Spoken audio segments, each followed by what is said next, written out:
The Kenya Medical Research Institute became a point of interest after our interview with the Health Cabinet Secretary James Macharia Wednesday.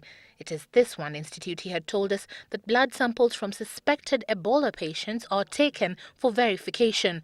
We were therefore curious, especially with the expected arrival of the 12 Kenyans from Liberia next week Tuesday, as to how prepared the institution is. Limbaso Konongoe is a research officer at the Institute's Center for Virus Research and takes us through the process blood samples are taken for testing. The sample is received. The receiving technician, who will be a KEMRI employee, will immediately take the sample to the biosafety level 3 lab. And this is where we are right now. And once he gets to the level 3 lab, there is something we call a pass box. That is where the sample, which has already been packaged in the hospital, is first of all put in a pass box. Once the sample is put in a pass box, the 2 technicians who will now proceed to start the testing process will go into the room. There's a room we call an anteroom, and that is where basically the technicians working on a suspect sample will change into the protective gear that is needed in handling suspect Ebola cases. Yeah. So once they change, we usually work in pairs because we have to watch over each other, and it usually takes an hour or so in the preparatory stage of the sample processing. We want to inactivate the virus.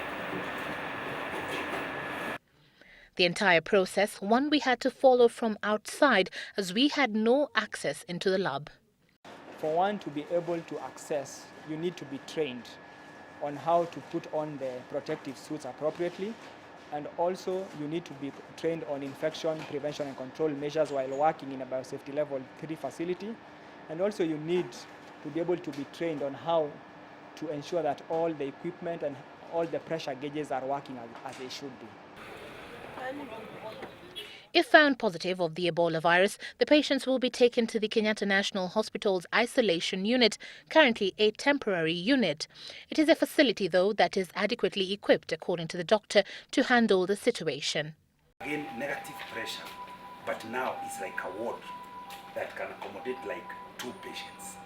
This, though, is the permanent structure currently under construction that is expected to be complete in the next 2 weeks. After you attend, there is where we have the suspect, and then we have the confirmed area, and then there is now, after they are treated, there is the route to exit and also the staff. After you are finished with whatever you are doing, the route you entered is totally different. You also get out through a different route. At the point of exit, there is also now there are the bathrooms, there are the places to change to the gown this time, and now here we'll be using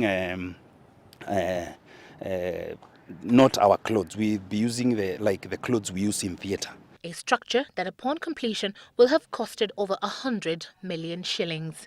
We are building a structure that will be used for many, many years to come. God forbid, we don't want to get Ebola, but if Ebola does not come, we have also earmarked this structure for other infectious diseases. That's why we are calling it an isolation unit. For now, we are earmarking it for Ebola because this is a season for Ebola. But in future, this facility will be used for other things. Everyone seemingly cautiously optimistic ahead of the short-term concern that is the arrival of the 12 Kenyans from Liberia next week Tuesday, as the long-term that is ensuring the Ebola virus does not cross into Kenyan territory. Evelyn Omboy, Citizen Live at 9.